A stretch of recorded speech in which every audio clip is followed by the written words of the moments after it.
या देवी सर्वभूतेषु मां शांतिरूपेण संस्थिता नमस्तस्यै नमस्तस्यै नमस्तस्यै नमो नमः। ओम दुम दुर्गाय नमः। शक्ति की आराधना का पावन पर्व नवरात्रि। नवरात्रि के इन 9 दिनों में विधि विधान से माँ दुर्गा के 9 स्वरूपों की हम आराधना करते हैं, पूजा करते हैं, पूरे श्रद्धा भाव से, समर्पित भाव से माँ भगवती जगदम्बा की शरण में रहते हैं, उनकी सेवा में रहते हैं। और फिर नवरात्रि की अष्टमी या फिर 9वीं तिथि पर कन्या पूजन करते हैं, हवन करते हैं, कलश का विसर्जन करते हैं और माँ दुर्गा से क्षमा प्रार्थना करके अपने व्रत का, अपनी पूजा का समापन करते हैं। ये 9 दिन बहुत विशेष होते हैं और माँ दुर्गा की सेवा में, पूजा में वक्त का पता ही नहीं चलता कि ये 9 दिन कितनी जल्दी बीत जाते हैं और व्रत पूजा के समापन के दिन आ जाते हैं। तो अष्टमी और 9वीं ये 2 तिथियां ऐसी होती हैं जिन तिथियों में कन्या पूजन, हवन इत्यादि किया जाता है। कई परिवारों में अष्टमी तिथि पर और कुछ घरों में 9वीं तिथि के दिन कन्या पूजन करते हैं, हवन करते हैं। और कई भक्तों के प्रश्न आ रहे हैं कि अष्टमी और सप्तमी क्या एक ही दिन है।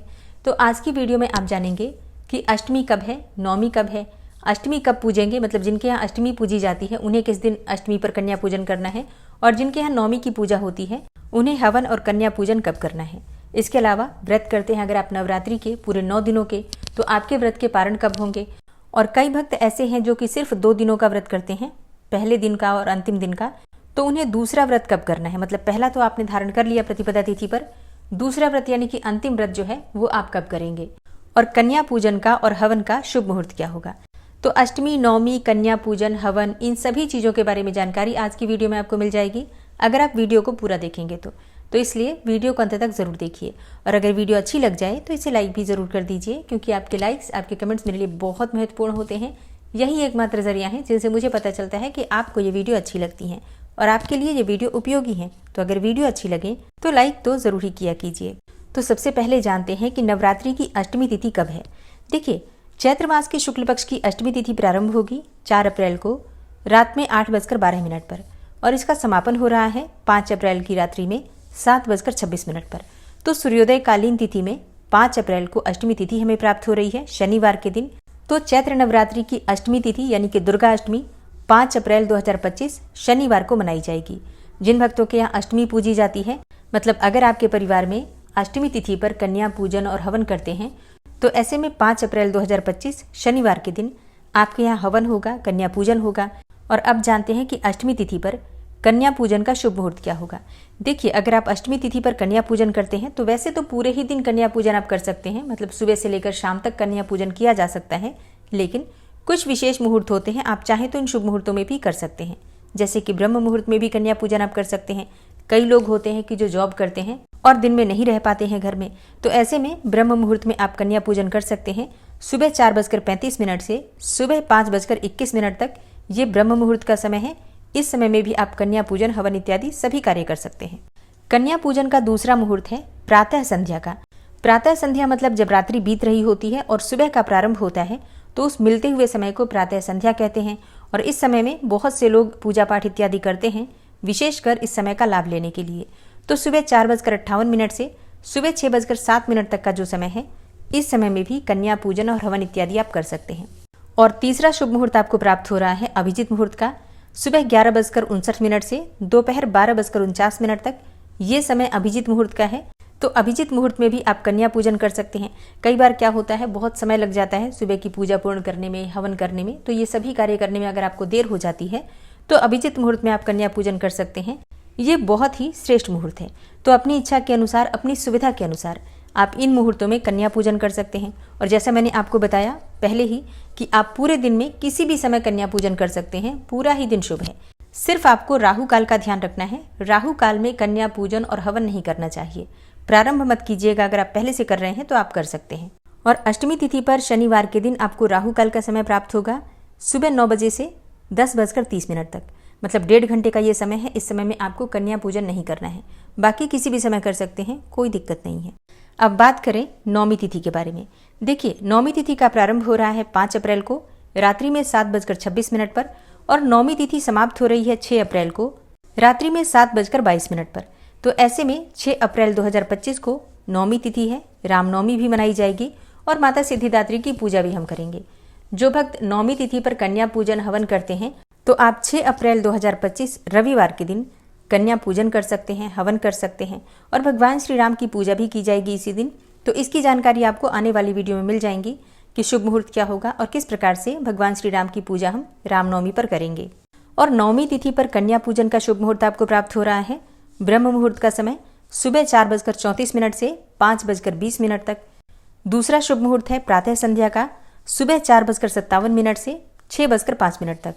और तीसरा शुभ मुहूर्त अभिजीत मुहूर्त का है जो कि सुबह 11:58 से 12:49 तक आपको प्राप्त हो रहा है। तो ये 3 शुभ मुहूर्त हैं, विशेष शुभ मुहूर्त हैं, जिस समय में आप कन्या पूजन कर सकते हैं, हवन कर सकते हैं। और इन तीनों शुभ मुहूर्त के अलावा भी पूरे दिन में कभी भी आप कन्या पूजन हवन कर सकते हैं। मतलब ज़रूरी नहीं है कि शुभ मुहूर्त बीत जाए तो आप परेशान हो जाएं, नहीं, ऐसा नहीं है। नवरात्रि की अष्टमी और नवमी ये 2 तिथियां सर्वाधिक शुभ दिन माने जाते हैं, सर्वाधिक शुभ मुहूर्त माना जाता है। तो पूरा ही दिन शुभ है, बस राहु काल का ध्यान रखिएगा। और 6 अप्रैल को रविवार के दिन राहु काल का समय आपको प्राप्त हो रहा है शाम को 4:30 से शाम को 6 बजे तक। अब जैसे कि कई भक्तों के प्रश्न आए हैं कि क्या सप्तमी और अष्टमी एक ही दिन मनाई जाएगी? नहीं, देखिए, अष्टमी 5 अप्रैल को है और सप्तमी 4 अप्रैल 2025 को है, शुक्रवार के दिन। ठीक है, मतलब जो तिथि क्षय हुई थी वो तृतीया तिथि थी। तो हमने माता ब्रह्मचारिणी और माता चंद्रघंटा की पूजा एक ही दिन की थी। मैंने वीडियो दिया था, आप लोगों को याद होगा। और अब बाकी की सभी तिथियां बिल्कुल सही हैं। तो 4 अप्रैल को सप्तमी है, ठीक है, 5 अप्रैल को अष्टमी है और 6 अप्रैल को रामनवमी है, नौमी तिथि है, महानवमी है। ठीक है। अच्छा, बात करें उन भक्तों के बारे में जो कि पहला और अंतिम दिन का व्रत धारण करते हैं, तो उन्हें अंतिम व्रत कब रखना है? तो देखिए, पहले तो आपको ये देखना होगा कि आपके परिवार में अष्टमी पूजी जाती है या फिर नौमी। अगर आपके यहाँ अष्टमी पूजी जाती है, अष्टमी के दिन आपके यहाँ कन्या पूजन होता है, हवन होता है, तब फिर आप सप्तमी को व्रत करते हैं और अष्टमी को कन्या पूजन हवन करके आप अपना व्रत खोल लेते हैं। ठीक है। तो अगर आपके यहाँ अष्टमी पूजी जाती है तो ऐसे में आपको 4 अप्रैल को अपना व्रत करना है अंतिम दिन का, और फिर 5 अप्रैल को आप कन्या पूजन करते हैं, हवन करते हैं और फिर अपने व्रत का पारण कर लेंगे। ठीक है। 4 अप्रैल को सप्तमी का व्रत होगा। और अगर आपके यहाँ नौमी पूजी जाती है, नौमी में कन्या पूजन करते हैं, तो फिर आप अष्टमी को व्रत करेंगे, मतलब 5 अप्रैल को अंतिम व्रत करते हैं और फिर 6 अप्रैल को कन्या पूजन हवन इत्यादि आप कर सकते हैं।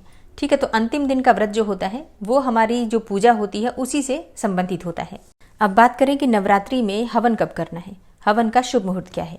देखिए, नवरात्रि में हर रोज ही हवन होता है, प्रतिदिन हवन किया जाता है। जब आप सुबह की पूजा करते हैं तो उसके बाद आप हवन करते ही हैं।